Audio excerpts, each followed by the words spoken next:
दोष लगते सामने वाले पर है। इससे सीधा क्यों नहीं भगवान की शरण आ जाओ। एक एक चपरासी को, कारकुन को, क्लर्क को, कलेक्टर को रिझाओ, इससे प्रेसिडेंट पद पे क्यों ना पहुंच जाओ सीधा। तो वो सब आपको रिझाते फिरेंगे। तो भगवान की शरण वह है, मामेव प्रपद्यन्ते मायाम मेताम तरन्ति थे। उसके लिए सारे प्रेसिडेंट के आगे तो कानून महत्व रखता है, लेकिन भगवान की कृपा के आगे ये पंचभूतों का और भगवान की प्रकृति का नियम का कानून सब माफ हो जाता है। अपीचे दुराचारे भी, दुराचारी को तो कई जन्म लेने हैं, दुराचारी को तो नरकों में जाना है। अपीचे दुराचारे भ्यो पापे भ्यो पाप कृतम, पापी प्रिय प्रियतर प्रियतम, पाप पापी पाप कर्तर पाप कृतम। दुनिया के सारे पापियों को खोज के और उसमें से भी छांट छांट के ज्यादा खतरनाक और उसमें से भी अत्यंत पापी छांट गया, ऐसा भी मेरी शरण आ जाए तो डर जाता है। ये भगवान की तरफ से कितना बड़ा तोहफा है, कितनी बड़ी करुणा है, कितनी बड़ी कृपा है। तो उसका क्यों ना फायदा ले। एक एक भूत को रिझाए, एक एक मिनिस्टर को रिझाओ। इसीलिए कबीर की बात मुझे बहुत प्यारी लगती है, एक साधे सब सधे, सब साधे सब जाए। मैं दृष्टांत देता हूं ना कि वो ब्रह्मचारी गया, बाबा महाराज मैं कहीं भी जाऊं तो मुझे रोजी रोटी मिल जाए खाने पीने को। बाबा ने एक का कर दिया, जाता है तो रुपए भर का सामान अथवा दक्षिणा मिल जाती उसको। फिर दूसरे बाबा को रिझाया तो उसने मिंडी कर दी, तो महीने का 300 रुपए का उसकी आवक हो गई। फिर तीसरे महापुरुष को उसने बहुत रिझाया, तो उसने बोला तेरे गुरु का ये इक्का किया हुआ है तो लाओ हम मिंडी कर देते। तो लगभग महीने में 3000 की उसको आमदनी होने लगी। तो धन बढ़ता है, इंद्रिय लोलुपता बढ़ती है, राग द्वेष बढ़ता है, तो बुद्धि बट जाती है, सात्विकता बिखर जाती है, भक्ति बिखर जाती है। तो उसके बुद्धि में भूत घुस गया कि गुरुजी के एकड़े से तो हमने 200-400 रुपए लिए होंगे, जाके गुरुजी को 1000 रुपया दे के अपना जान छुड़ा दे, हम स्वतंत्र। तो गुरुजी के यहाँ पैसे डर दिए, बोले गुरुजी आपके एकड़े से तो हमने जो लिए वो हमने चुका दिया, आप मेरे को आप स्वतंत्र कर दीजिए। गुरु ने कहा ठीक बात है, लाओ जरा वो कागज। गुरु ने एकड़े पे चौकड़ी मार दी, अब जाओ मिंडिया उगराते रहो। ऐसे उस एक अच्युत से तुम्हारी ये 2 मिंडिया नेत्र देख रहे, उस एक अच्युत चैतन्य से ये 2 मिंडिया नाक की सूंघ रही है, उस एक अच्युत की कृपा करुणा सत्ता से ये कान सुन रहे, उसी के कृपा से नीचे की 2 ये इंद्रियां पेशाब और आदि सफाई कर रही। एक कहते सब होत है, सब ते एक न होए। ये 9 द्वार जो है सब मिलकर भी उस अच्युत को नहीं बना सकते। और अच्युत तो ऐसे शरीर रोज न जाने कितने करोड़ पैदा कर करके अपनी माया में खदबदा के लीन कर देता है। म्युनिसिपालिटी के बत्ती के नीचे कितने पतंगे पैदा होकर आ जाते शाम को, और गुनगुनाते नाचते कूदते और सुख के लिए भागते भागते तड़प तड़प के मर जाते।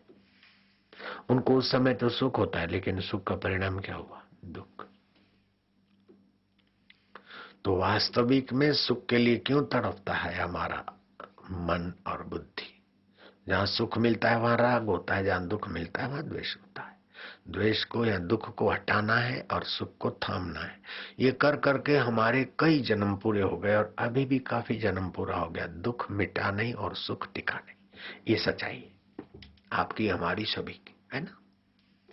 मंत्री बन गए, ये बन गए, नेता बन गए, मुख्यमंत्री बन गए, प्रधानमंत्री बन गए, फिर भी दुख मिटा नहीं। बापू जी अब आशीर्वाद करो, वही हो जाए। बापू जी जब तक अच्युत की पूरी शरण नहीं जाएंगे हम लोग, तब तक पूरा दुख निशेष नहीं होता। संसार दुखालय है, संसार अनित्य है और जीवात्मा और अच्युत नित्य है।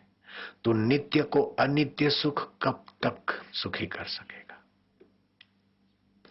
अमर को मरने वाली चीज कब तक रिझा सकेगी? आप अमर हैं, शरीर मरने वाला है और नाक की गंध भी मरने वाली है, सेक्स का सामर्थ्य भी मरने वाला है। तो सेक्सी लोग चिपक के रहे, देखो फिर क्यों छोड़ते एक दूसरे को? ऐसे चटोरे लोग व्यंजन से चिपक के रहे, क्यों छोड़ते? सुगंधी के गुलाम मजा आया तो लगा रहे, मजा से नहीं रख देना पड़े। तो आप नित्य हैं और ये तरंगित मजा राग द्वेष का अनित्य है। तो जितना जितना बाहर से मजा लेते उतने उतने आप छिछरे हो जाते। आपको अच्युत में विश्रांति करने की योग्यता आपकी क्षीण हो जाती। और जितने जितने बाहर के मजों से आप संयत रहते, भोजन करते लेकिन मजा लेने के लिए नहीं, तो आप ठीक से खाएंगे। रसोई वाले ध्यान से सुनना, मैं नीम के पत्ते तुड़वाने को कह दिया हूं। कोमल नीम के पत्ते आएंगे आज, इनको नीम के पत्तों की चटनी नहीं तो नीम के पत्ते 8-8 10-10 देना। जरा कड़वा रस भी होना चाहिए स्वास्थ्य के लिए। और ये सीजन है, नीम के पत्ते 15-20 रोज खाने चाहिए 15 दिन के लिए। रसोड़े वाले ध्यान से सुने, तुलसी सुबह बांटी तो अभी नीम के पत्ते भोजन में दे देना, सब चबा लेंगे। एक एक काली मिर्च भी रख देना, नीम के पत्तों के साथ काली मिर्च भी चबा लेंगे, फिर भोजन करेंगे।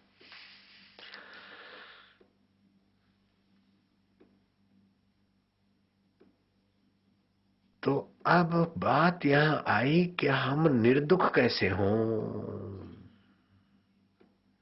दुख कोई नहीं चाहता।